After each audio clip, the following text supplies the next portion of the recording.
So the first official trailer and information on Marvel Rivals Season 1 has dropped, and what an absolute content-packed first proper season for this game. Netease are clearly wanting people to stick around, and what a fantastic way of doing so. So in the previous video, we were talking about how the brand new heroes that will be added into this season are going to be the entirety of the Fantastic Four. That's right. 4 new heroes for Season 1. It's been confirmed by Netease that Mr. Fantastic and the Invisible Woman are going to be the first 2 new heroes added at the beginning of the season, starting officially on January 10th. And as for the Thing and Human Torch, they will be added halfway through Season 1. So overall, 4 new heroes. We also have the first official look of the in-game models of the Fantastic Four. They look fantastic, especially the Invisible Woman. Sue looking, well, Sue do be looking. Bless the character designers at Netease. They clearly know what they're doing. They are not holding back. They are putting 180% creative power into these character designs. Good lord. Now, we've already talked about the leaked ability kits for both Mr. Fantastic and the Human Torch. If you guys want to get an understanding as to what they contain, then I'll leave the link to that video in the description down below. By the way, it has been officially confirmed that Mr. Fantastic is in fact a duelist. Some gameplay of him has been shared, and it's exactly as the leak displayed it. My worries have absolutely been confirmed. His kit looks terrifying. He's melee range based with a medium range, and he dishes out some pretty decent damage. He has a grapple along with a double grapple that can slam enemies into each other for even more damage. And here we can see his elasticity passive in action. As this increases, he deals more damage. Once this hits 100, he can transform into a larger enhanced state, and you have to be twisting my nipples. Left shift, the absorb can literally absorb entire ults. Not to mention his pretty crazy looking ult that allows him to slam into the ground 6 times in a row. This ult also covers a wide radius. It's not going to one-shot a hero per one slam, but it certainly dishes out a lot of damage over an area. We have known that the Invisible Woman Sue has been a strategist. However, her ability kit has now been leaked. XOX Leak has mentioned that her primary fire is heal and damage, so very much like Cloak and Dagger. She can grant teammates a wide front-facing shield. She has a knockback tunnel ability, great for an offensive move to get DPS out of your way. A crowd control and damage over time ability known as Gravity Bomb. Double jump, which bless strategist mobility, you'll love to see it. And apparently her ult is a wide ring that heals teammates after the player chooses a deploy location. And before you freak out, yes, invisibility is part of her kit. Somehow it is mentioned. That would be kind of strange to have the Invisible Woman, yet she can't go invisible. So that is definitely a thing. 2 new maps are confirmed for this season. We have the Convoy map, the big new main map, which is known as Empire of Eternal Night Midtown. So this is the New York map that has been leaked for the past few weeks. We have our first glimpse of the map right here, looking very nice. It does come with this unique mechanic as part of the actual environment known as recursive destruction, allowing you to turn back time and restore any of the destruction made to the environment, completely changing up the environment. So we've had a small taste test of destructible environment and how it sort of changes each of the levels that you play within, but this seems like that on absolute steroids. Second map is Sanctum Sanctorum, Doctor Strange's famous New York mansion. This map is specifically designed for a brand new game mode that's going to be a part of Arcade known as Doom Match. Doom Match is an 8 to 12 player free-for-all. Balance changes and hero tweaks are also something that will be introduced in Season 1 right at the beginning. This is something that I know a lot of people are excited for, as this is going to be our first wave of these. Now we have a few nerfs and buffs confirmed.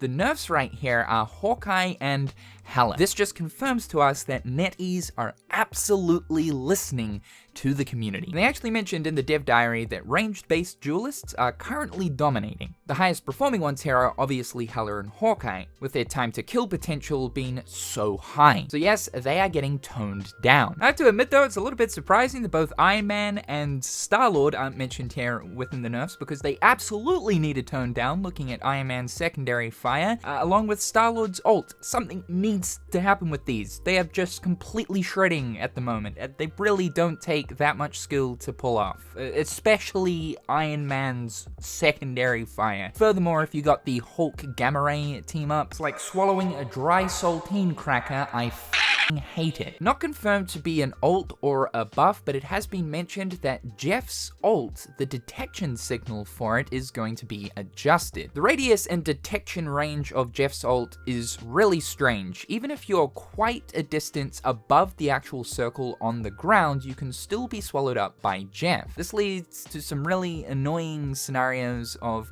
where it doesn't make sense to be swallowed, you've been swallowed. So I kind of take this as a nerf, as I'm assuming the changes made to the detection range is likely to do with the height of the detection. Now, looking at the buffs, Captain America, Venom, Cloak and Dagger, Wolverine, and Storm will all receive buffs of some kind. All of these absolutely make sense, perhaps maybe aside from Wolverine. As time has gone on, I have definitely noticed more and more Wolverine players. I think he's just a naturally hard hero to learn and he has an incredibly high skill ceiling, but if you're good with him, he can absolutely perform. And he's becoming more and more common with his current kit and current stats, so interesting to see that he is going to receive a buff. I guess this means the likelihood of coming across Wolverine is just going to increase even furthermore throughout Season 1. These are the confirmed nerfs and buffs so far. It totally wouldn't surprise me if there are more by the time Season 1 rolls around. There'll be a full list of details as to exactly what the nerfs and buffs are around the time Season 1 drops. We've also got some updates on ranked, so ranks do get reset when a new season rolls around, and you will drop by 7 divisions. So the example that was given is that if you placed at Plat 1 by the end of a season, going into the next season, you'll then be placed at Silver 2. This is the standard approach to hero shooters and ranked competitive and the way that ranks are adjusted when a new season gets introduced, so this isn't anything new. For the first sort of week there, this absolutely leads to some very messy divisions for a little while everyone is climbing to get readjusted to where they left off in the previous season. There's also going to be a brand new rank added in known as Celestial. This is between Grandmaster and Eternity. So this is a means of Netease trying to better spread out the skill divisions. We also got some information on the upcoming Season 1 Battle Pass. It is described as containing double the amount of content that Season 0's Battle Pass contained. So this is going to give us a good idea as to what Battle Passes will look like from here on forward. This is the first preview that we have of 3 of the Battle Pass skins. There's going to be a total of 10, and the theme of this Battle Pass is Eternal Night Falls. So Battle Passes, like Overwatch, are going to have themes each season that will determine the style and look of each of the costumes. So this gives us confirmation that Wolverine, Scarlet Witch, and Loki are going to be receiving some costumes. I am praying both Mantis and Cloak and Dagger hopefully receive one too. Premium Battle Passes are going to cost 990 lattice. Throughout a regular Battle Pass, you'll also acquire 600 lattice on top of 600 units. I know some people are up in arms that the Battle Pass doesn't provide enough lattice in order to get the next Battle Pass, sort of similar to how Fortnite approaches their Battle Passes. I still think to this day, Fortnite is kind of the leading example as to how you should approach a Battle Pass. It basically just gives players that option of if they decide not to use their premium currency within the shop for shop-related cosmetics, they can save that premium currency obtained from a Battle Pass in order to purchase the next one. It was also reiterated too that Battle Passes will never expire, so long as you purchase the premium Battle Pass, you will always be able to work towards it. Even if a season has ended, you can reselect it from the Battle Pass selector menu. We're also getting some brand new performance settings added into the game for Season 1, so there's going to be a new graphics option that will prioritize performance for higher frame rate. So performance and optimization has certainly been the topic of conversation throughout the launch of Marvel Rivals. There are some issues here with optimization, with people trying to achieve really high frame rates even when everything is set to the absolute bare minimum, even running at 1440 or 1080p. There's still issues, so it seems like further optimizations are being made for Season 1. That's great to see, and it's nice to know that a potato mode graphic setting is going to be introduced for those who are trying to achieve well over 200 frames. And also the introduction of mouse acceleration settings. Currently right now, the only way to alter or disable mouse acceleration is via configuring the config ini file yourself, which in Netease's eyes is deemed as almost basically cheating, though I haven't actually heard of anyone receiving a ban through editing the ini, but this will be officially implemented into the settings menu, bless. The last thing that was mentioned is all of the content that is going to come through for Season 1 is double the amount of content compared to a normal season. So like how we're receiving 4 heroes, don't expect that to be the normal. This is very much an abnormal, unusual amount of content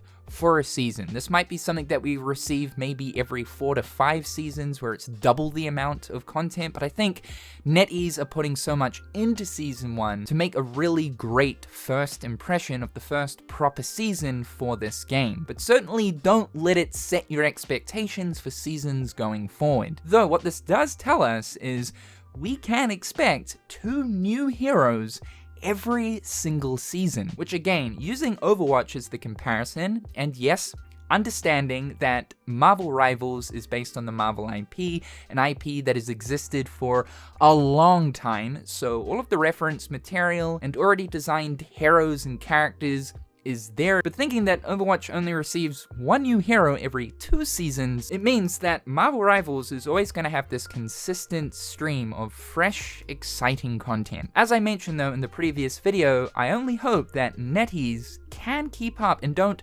drown themselves with all of the new heroes and kits and how they're all going to work within one another, with one hero being blatantly busted upon release and it's something we have to put up with for weeks on end. It's going to be really interesting to see how Netease handles this. However guys, that is the first big information drop for Season 1. Definitely looking forward to jumping in. I'm especially excited to try out the new heroes.